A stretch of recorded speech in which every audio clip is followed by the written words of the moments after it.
So I was wondering for our audience, if you could introduce yourself and just talk about like what, like what you do. Sure. So my background is in graphic design. I moved to New York in 2010 to work at a small boutique graphic design agency, hopped around a bunch of different agency jobs over the course of about 8 years. In 2017, end of 2017, start of 2018, I started my own agency and was shooting car commercials, doing basically full stack creative work for about 6 to 9 months. Burned out pretty badly of serving corporate clients. So it was like a really tough thing to do with a team of one at the time. And then just drastically pivoted the agency business in one very specific direction, which was essentially the pitch decks that I was using to win agency work. That isn't something that you typically get paid for. That's something that you do to get an introduction and win a job. But I just spent so much time working on refining that process that I built an agency around that as a deliverable. So how can I help people visualize a message, get a concept across? And this idea of visualized value was how I would describe that service. And then to win business for that service, I started just a front end Twitter and Instagram account called Visualize Value, where I'd take ideas, visualize them, put them out there. And for a period of time, that was a inbound like marketing system for agency jobs. And then over time, it just grew and grew to the point where the agency work was, the amount of inbound requests I was getting was impossible to fulfill by myself. So I started building education products and have since just been experimenting with all sorts of different stuff. But Visualize Value is now kind of a different beast than it began life as. For sure. So I believe even like a while ago, you talked about how your course business, you make like over 100K per month. Mm-hmm. So that's pretty huge. So actually, I don't think I ever bought a class in anything, but I bought your class for Visualize Value. Awesome. Right. I'm actually, when we first started ThinkDumb, I actually did some design just to get the thing out. It's literally the worst thing on earth. But anyway, I'm going to take it's a long process. Right, it's a long process. Now we have designers, so I'm glad I don't have to do that, but I'm going to take your class. Awesome. So I was just trying to understand, you started working on your own agency at 2017.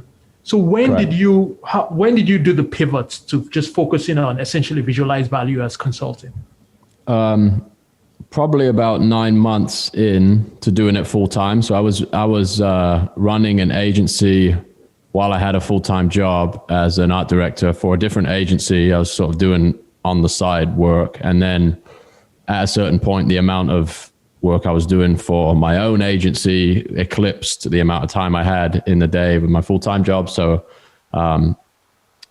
just went full-time on my own thing. And then after, it's probably 6 to 9 months that it took to get to the stage where I was burned out or just at the point where there's this fork in the road where you either hire people and get an office and do all the things that you need to do to serve corporate clients as an ad agency. So even, I'd get messages from my clients like, we're going to be in New York for 2 days. Let's meet up. Like, we'll come to your office. And I was like, okay. I had to hire a space to get people to come and sit, and nothing wrong with that. But it was definitely a different model. And to get that to scale, it would have taken, you need a team of project managers and all of the things that a corporate size business expects when they interact with an agency was not something that I was particularly interested in building. So I was like, okay, let's go back to something that is very focused and at the very least, the best use of my time because video and all of the things that I was doing, I certainly had an interest in, but I wasn't like, there would be no reason, I don't think, to hire me over an agency that specializes in that, because they didn't have the level of focus that people weren't necessarily coming to me for what I did, I was operating on a bunch of relationships that I'd built up in my previous agency career. So you just try and win the work at any cost, and then just do what you're told until basically your margin is completely erased. That was my experience of it. So changing the way the business worked and changing the way I promoted the business, so people would come to me and ask for, hey, I like the way you visualize that thing. Can you do it for my business? And that completely changes the dynamic of the service business from, hey, do what you're told, to tell me what to do. And just that was a much better iteration of the service business. And then from there, there's a product iteration that can happen from that level of focus. So how old were you at this point? I'm just trying to understand, like, what was your mind state? Did you have responsibilities? So I was, in 2017, I was 29, 32 now. I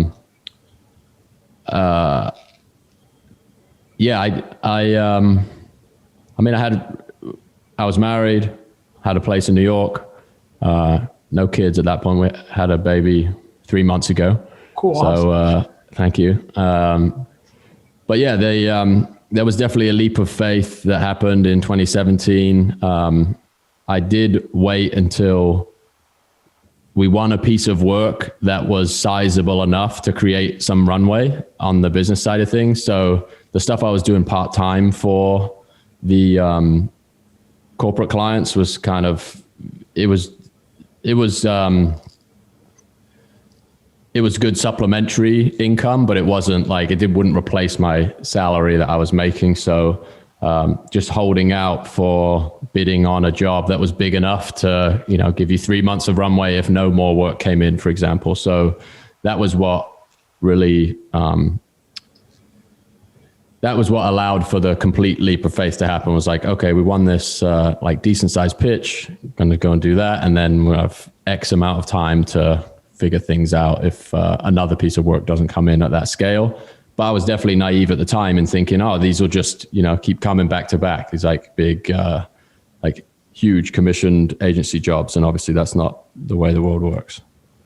So if visualized value didn't work, let's just look at the other side. Well, like you probably just have gone back to working on an agency. What's the kind of the worst case scenario? Like nothing bad. Yeah, nothing crazy. Like I think the agency world is fairly like well networked. If you have a decent reputation in an agency in New York, like the network that I built over 8 years, like people go to different agencies, and people that managed you at the start of your career have have a spot in a different place now. And there's a lot of like hired gun behavior in the agency world where it's like, we need a designer for a week, come in and do it. And I even did a few of those while I was running the agency just in case. So it was definitely stressful and loaded up the plate with a little bit too much stuff. But if you're in a city like New York and you have a bit of a network and you have like a portfolio of work that you can just point to, the worst case scenario in my mind was not significant enough for me to not take the risk. So one thing, like with our audience, we try to, I think it's the dream for many creative people to not have to work like a 9 to 5, to have your own job and have your own income. But I'm trying to explore, like, on some sense, how practical is it? Because I know you're a pretty humble guy, but you're really fucking good at what you do to some extent. You're really fucking good at what you do. So, like, do you, just in your opinion, do you think, like, what percentage of people do you think can, do their work for themselves and earn a good living? It's a great question. I think last year really made me think about this at a much greater level of depth too, with people being forced to work online and build up a body of work in public, and you can't leveraging personal relationships and like office politics and things of that nature kind of waned, right? You can't rely on that just as much. Such an interesting question. I think the advantage I had was I always worked in an environment where you produce things that you could point at as proof of what you can do. So I think people who work in fields like that have much more of a shot at like getting traction early. So if you can design something, if you can make things, if you can write things, if you can code and build things, it's very easy for you to put work out into whatever digital environment you operate in, and people to look at that and be like, I want that, help me build that. So my gut answer would be whatever percentage of people can demonstrate their like working ability on their own. That to me offers you a huge advantage. But there's also people that I've worked with that are just incredible practitioners that would never ever want to be in the position of running a business or like doing any of the administrative side of like commercial creative work. I think their appetite is changing, and I think like the systems that are being built makes it a little easier and less, and removes friction in some cases. But there's definitely like, I would be dishonest if I didn't acknowledge some of the power laws that are like a part of this too. It's like the winners win so massively. And that's why like this ridiculous level of specificity is becoming so much more of a requirement in like gaining traction for any sustained period of time or any sustained like level of result. Is like, you almost have to be like unhealthily obsessed with something very specific to make that happen. So I don't know what the percentage is, but hopefully that offers some clarity into how I think about it. Right, that makes sense to me.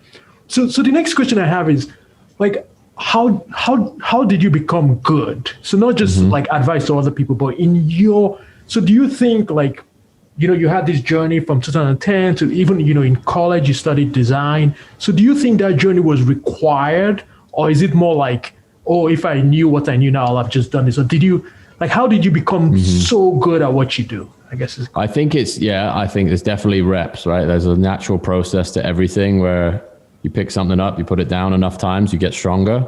I also definitely credit some of the people I worked around early in my career. There's a few people that have made throwaway comments to me that I don't think they would now remember, but they really stuck with me. One of my first guy that gave me a job in New York, owned a 6-person tiny agency in West Chelsea. And he was like ex-JWT creative director, like big Madison Avenue agency, and just like had an incredible body of work and like written some of the biggest campaigns. Like the HSBC airport campaigns, he did all of that stuff. So being around people that have achieved that stuff is obviously like by osmosis, you learn that it's possible. But one thing he said to me once, we had this little table in the middle of the agency, and it's like, okay, time to review the work. And I walk over there with this printout, and I'm like, this is not quite good enough. And he's like, oh, let me stop you there. If it's not good enough, don't show it to me. I don't want to see it. Like, just tell me you're not ready, and we'll come back to it when it's good enough. So that comment really like stuck with me to the point where, it influences, I think, how I operate to this day and how I operated from that day on, which was, and I think that can be misconstrued as like, he didn't want to help me, but I don't think like the opposite was true, right? It was like empathy at a macro level. He's trying to teach me a lesson that's going to like echo for a long, long time. Can't get feedback on something that isn't really, you haven't taken it as far as you can take it, then don't bring it to me. So that was huge. Definitely credit that. And then like the agency environment is pretty nuts, right? It's like late nights, last minute revisions, 5 clients at a time. So there's some element of like baptism of fire in there. There's a competitive environment. Like I'm a competitive person. So if you have 5 teams competing for like internally to win the chance to pitch something, I'm going to be the last in the office working on that because I want to win. even back to college, I lived in a house with 8 guys that did the same course as me, and we're all working on the same assignments all the time. And when you submit work, you have to put it on the wall and stand in the room. So that was a huge like feedback loop, like, oh, what's he doing? I got to put a little bit more time in. It's got to be better. So yeah, there's definitely pieces of that experience where maybe you like wait too long in an environment where you can't learn anything else. But I was, if you averaged out the amount of time I spent in any job, it's probably less than a year. I had about 10 jobs. And most people would just think that that's like completely nuts.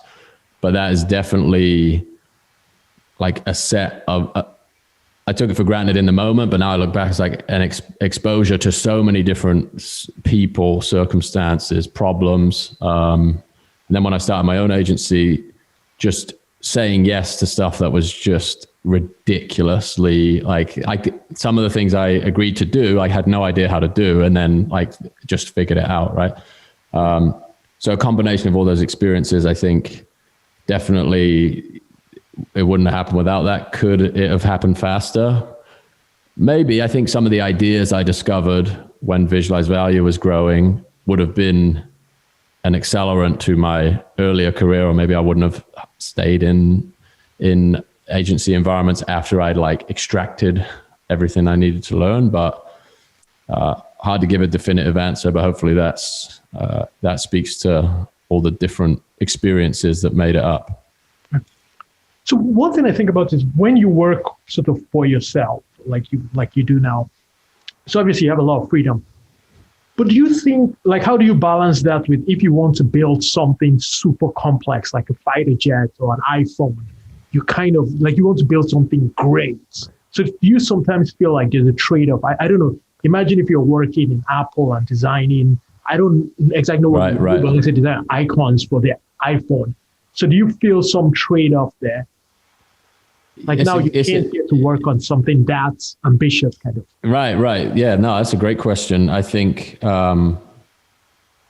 you absolutely have to recognize that trade-off and what's important to you. And I think by way of just my career experience, working in, teams of a few dozen people to build things very inefficiently has maybe given me an experience of working in teams that other people don't have. Like I never worked at a Tesla or a NASA or you're working with a couple dozen people to try and make an advertising campaign is not the most inspiring calling in the world. But yeah, I definitely think that's a legitimate trade-off. Like if you want to be part of something like much, much bigger than yourself, then working with people is oftentimes the only way you're going to be able to do that. It's definitely, it crosses my mind on occasion, but it's not what drives me in the same way that I know other people are like, can't get out of bed unless there's some like really massive thing that they're pursuing over a long time frame. But it's a great question. I think a lot like that's some introspective thing that you need to think about before you take leaps into doing something by yourself, because you have to purposefully like drastically reduce what you're going to create if you want to do a great job of it, because there are resource constraints involved. So not to be a hater, but I have sort of another way I think about it. So when you sort of start like a course, like you're working for yourself, there's also the element of it goes fast, but how durable do you think it is? Because like, for instance, you talk of like Tesla or even think of big brands, like it's supposed to last for 50 years. That's where most of the value comes from. So even just monetarily, like if you do great work now just for yourself, just the fact that it doesn't have that, I don't know how you think of it, but do you think it's durable? Because that's where usually for corporations, most of the value comes from 20 years from now. Yeah, it's a great point. I think there's like two sides to it. It feels like a bit of a barbell economy, right? You're going to have the Amazons of the world, and then you're going to have the one-off creators of the world, like the brand of one, and then the just mega brand. And there's going to be a lot lost in the middle of that. And I definitely try to make a point of calling that out too. There's just the way the economy is fracturing is just driving things in both of those directions, right? You have to commit to the artisan angle and try and be just incredible at one thing and be known for something. And I think the most profound examples of that are like recording artists, like actual artists, athletes, people that just can stand on their own. And then on the other side, but they're not as resilient as an Apple or a Tesla or anything, right? They have a career, they have like a couple bad movies, and it's game over. Right. But it depends on your skill set, like what the floor is too. So like I think about if all my social accounts got shut down tomorrow and I only had an email list, for example, it's like I could go back to a decent sized consulting business overnight. So there's tiers to it, and there's like an anti-fragility, I think, to building a network. But you're absolutely right that the power laws involved in like only a select few enter the rarefied atmosphere of like they're going to be remembered in 20 years, for example. And again, it's another question to ask yourself. It's like, why am I doing this? Am I doing it so I can make decent money and spend more time with my family? Or am I doing it so my name is going to echo in the halls of history? And I think people know that about, or if you don't know that about yourself, that's the thing that you have to figure out before you make the decision. Right. So I guess a question for you. So why are you doing it? It's more like you want to have balance with your family? Yeah, I think so. I think it's definitely been influenced by my experience in environments where I feel like I'm unable to do my best work. And I completely recognize that might be just by chance. I've never been in a place where there's like, I'm just pumped to get up and work with 20 people on a daily basis. I'm like introverted in that sense, where I'd rather just sit and make something. Getting your own time back is definitely huge, but there's no perfect scenario there either, because you have to be incredibly disciplined when you're building your own business to not overcommit, because there's no ceiling to how much time you can spend on something, especially in an internet business, because you can always be doing something a bit better, right? The number can always go higher, versus maybe in a job, depending on what you do, there's expected hours of work and there's like deadlines to hit and things of that nature. But when you have to control all of that yourself, it becomes a skill that you have to hone on top of building the business. It's like enforcing that balance. I think it definitely also comes back to that competitive angle. It's like, how much can I do without any help? Which is like probably a twisted thing to think too. It's like a little bit, not self-sabotage, but it's definitely like masochistic at some level. It's like, how big can you grow a business with myself and my wife? But yeah, right now I can't imagine going back to working somewhere. I would never take it off the table and never like not listen to an offer, but I'm enjoying it. And that's really like, if I can maximize the amount of fun I'm having, that's really where how I'm going to decide the direction. Sorry, my dog is scratching the door here. One sec. Cool, no problem. All right. Cool. I guess one thing I was thinking of is the way you come off as very chill. It's kind of like, sometimes when I listen to like Gary Vee, like I like Gary Vee, but it's like, oh my God, like give me a break. Like it's like, I hustle, I get it. But you come off as very chill. But it's hard to place it. Like, but I suspect, like, did you, like, I guess this is how I'll put it. It comes off of like, oh, look, I just drew this thing and, oh, wow, I have all these followers and I just posted it on Twitter and, oh, look, I just found $1 million. so it comes off as like effortless in a way, like genuinely, like authentically. But do you think that there's some misconception in how much work goes into what you do? Yeah, probably. There are some people that I think, not a direct comparison to what I do, but there are some people that I think do things like just so incredibly effortlessly, and they are masters of their craft to the point where it's like, do you know who David Perel is? I know David Perel. He does writing. Yeah. You did a video. Yeah, great writer. And he has this, he wrote this statement once. I'll try and get it word for word, but he said, like, great writing is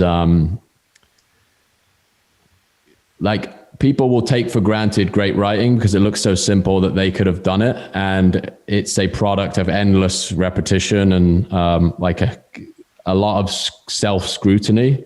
And I think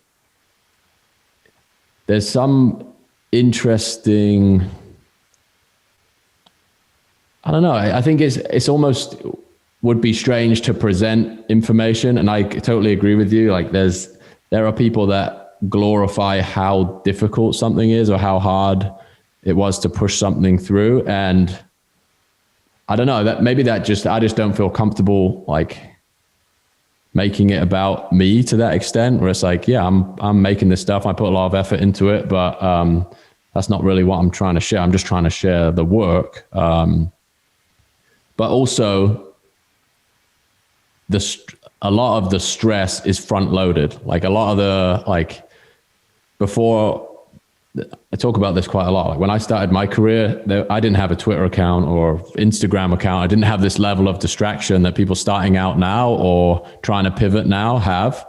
So I was just sitting in the office chair, rep after rep after rep of, whatever it might be, a brand, a book, just intense repetition of like graphic design, and not sharing any of it, not putting any of it out into the world, just like internally. And that to me is like, that's an advantage in this day and age, where it's like, how do you get out of looking at what everyone else is doing and put your head down and get good at something? And somebody looking at work like that, I think in an environment where they're distracted all the time, feels like, how could you spend enough time to hone a skill, or how could you like stay undistracted for long enough to hone a skill to produce that? I think that's the reaction people have a lot of the time. Right. Cool. So let's sort of go to sort of NFTs. So I think you've had a lot of success with NFTs. So is there a reason why you think your stuff has specifically resonated with that sort of new medium? I think even among the NFT pieces that I've launched, there is a huge difference in outcomes based on how conceptually relevant they are to the medium of NFTs, which makes total sense. Right. Like there's the few pieces that have really resonated have been, one, they were at the time where this technology was just like, everybody was hysterically obsessed with this stuff. So I think putting something out into a market that in one instance explained what an NFT was when everybody's going crazy about NFTs, that really resonated. And the other pieces that did well were kind of conceptual commentary on what an NFT is, or what it means to like own a piece of art, or what fungibility is. And I'd been building, essentially publishing digital art for 2.5 years before selling anything directly. And that I think is just, there's just a nice synergy there where it doesn't feel like you come out of somewhere and start to just adopt a technology because there's a lot of commercial interest. So I think this is completely anecdotal. That's my perception of why they did reasonably well. Right. Yeah. So to some extent, that I think there is an element. I guess it's a new medium, so it's true, because Zoc did say something like, he says like, when people stop talking about Facebook on Facebook, that's when he knew it to be a thing. So I wonder do you think there's any, do you think NFTs can, right now it seems very internal. It's relevant to crypto or NFTs, then it does well. But if it's just art about something else in the world, it's just kind of like, So do you think it's possible that it will make that transition to being mainstream? Like if I'm watching like Oprah interview Prince Harry, I'm not saying, look, they're using a camera. It's just like, right. So do you think it's going to get past that, or you don't know, or you don't have a view? No, I think it will. I think there's, that's a great analogy. I haven't heard that before. It's like when it becomes like the fabric of the interaction. I think Top Shot is maybe the closest thing that you can see that kind of masks the underlying infrastructure, right? You have this technology that underlies this platform or this transaction that is very necessary for like to facilitate the value of the thing, right? To say that there's only one of these that exists, or this verifies it.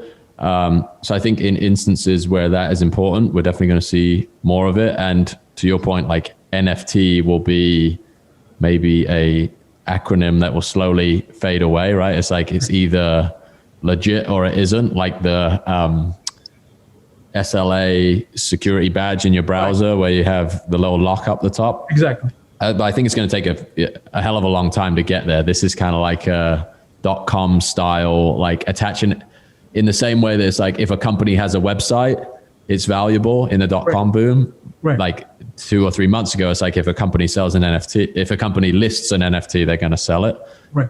Try that like even 2 months later and it's not true anymore. Right. But that technology went on to, if it was used as a genuine, it was leveraged in a genuine way to actually make the experience better or facilitate like a higher fidelity transaction, then I think we're still going to see there's like a lot of room to run there, but there's also there's a ton of cognitive dissonance to overcome, right? I read a article in the New York Times today about digital real estate and people buying furniture and real estate online. And there's a certain irony to it. I know it's like culturally extreme, right? It's a new behavior, but this is from somebody who's publishing a newspaper article on a website and charging a subscription to access it, right? Right. They are, I know I'm being a little facetious by sort of like making a one-to-one comparison, but they're not conceptually like in different universes. So that to me is just an example of how early we are, right? It's like in the same way that somebody showed me this headline recently. The New York Times posted a headline in 1908 saying it will take man will not fly for 1 million years. And then 9 days later, the Wright brothers are flying. Right. Cool. So I just have a couple more questions I wanted to get to, but I know I don't want to take up more of your time. I know, we agree on 30 minutes. So I have 2 more questions. So the next question I have is like, how, so you write a lot, like you did this visualizing stuff on like Naval's, tweet storm, for example. And I think like larger meta concepts are kind of important to your work. But I wonder how important do you think, but you're also a craftsman. You actually like draw stuff. Mm-hmm. So like sometimes I wonder like how important is it to have this meta ideas about how the world works and sort of like take risks, be creative, like, basically Naval Street, build wealth versus like learn to do something that's useful, just practically learn to code or learn. So how do you, because I do think there is some like intellectual masturbation where people like will read all the tweets and like, now I'm wise. Right. But do you think, how important do you think that is? Yeah, you could get stuck in that loop for sure, right? And I think there is a lot of people stuck in that loop, assuming that consuming that information will, transform your circumstances. It may transform the way you think, but I still believe this to be true. Like your ability to create something that other people want for one reason or another, whether it's like, that's going to help me fix a problem or that's going to entertain me for half an hour or whatever else, is like, I think the interesting thing we're seeing is like, there's this like, the regurgitation of information is almost becoming an industry in itself, right? So somebody said this once, you can get rich giving people bad advice on how to be successful. Right. And there's just a huge swath of that. And it's really like, I have introspective think about this. Sometimes it's like, I'd never ever want to be put in that category of like, giving out responsible advice or saying things that are just categorically untrue or misleading. And I think the difference is intention. I think it shows up in like, I think it's a Taleb quote. It's like, don't tell me what you think, show me what's in your portfolio. Right. And I think it's very easy and we're like mimetic creatures, right? So we just start copying other people. And when we don't see the same result that they got from copying them, we're like, well, this must be a scam, right? This can't be that. So I do think that the meta principles are interesting for that reason, right? Because they allow you to put your own experience through these things that are universally true and come up with something new. Right.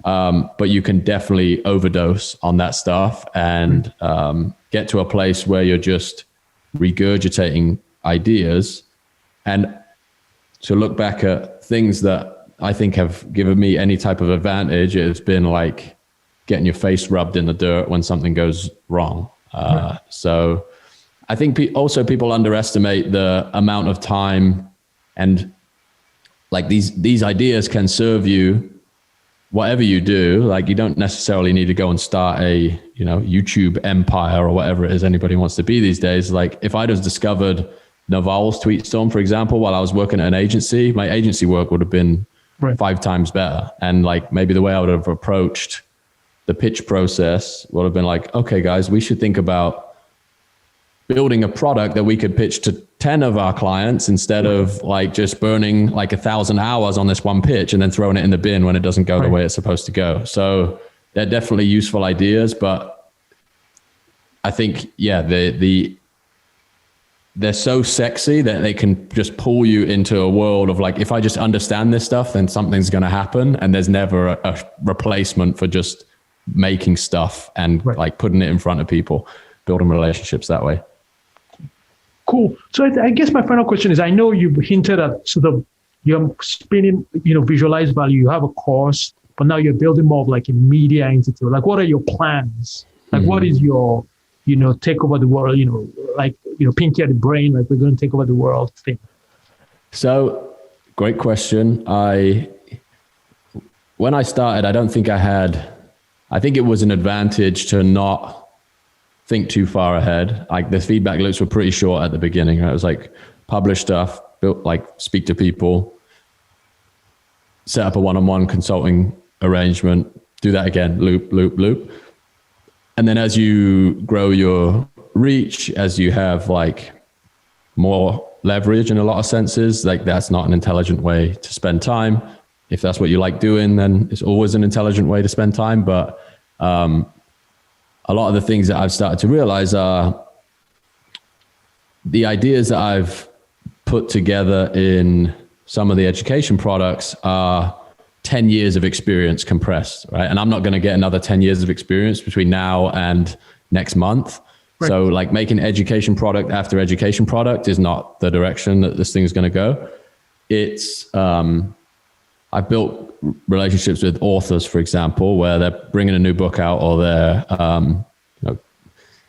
taking a set of ideas and distilling them, work with them and set up arrangements where like we share the upside of a book being published, for example, or there are companies or platforms that are launching that are in need of visuals that better explain what they do. I think there's also something I'm building out now is Visualized Value has been this great magnet for like curious people and like builders of all different types, like practitioners of different creative skills, whether they're designers or developers or planners. And I think being able to put like two sides of that marketplace together. So there's, startups that want to hire talent out of the Visualized Value course alumni or out of our community. So building resources and connecting people that way is something that I'm playing around with now as well, but don't have like a, 10, 15 year take over the world situation. I think that again is like to come back to the thing that we talked about earlier in the podcast. It's like, I think if you want to do something like that, you know it already and you're like building towards it. It's like all or nothing. I'm going to raise money and it's either the moon or the depths of hell, right? And my philosophy is not, I don't know, I guess my brain doesn't work that way in some ways. And like the level of stress that comes with that is just something that is not necessary to take on. Not saying that, I wouldn't say not necessary. I would say I haven't come across an idea that is worth that level of sacrifice. Maybe that will change, but right now it's like slow and steady. Like, let's try this. Let's have a look at how we can add value to this person. All while like trying not to take on too much and burn out agency style what happened 3 years ago. Awesome. Thank you very much, Jack. Like, I follow you on Twitter. I've listened to a lot of your stuff, but I learned stuff today as well. Thank you for taking Awesome, man. Thank you for having me. It was a great conversation. Great questions. Awesome. Take care, Jack. All right. Take it easy. Thank you. Bye-bye. Thank you, everybody else. Bye-bye. Bye-bye.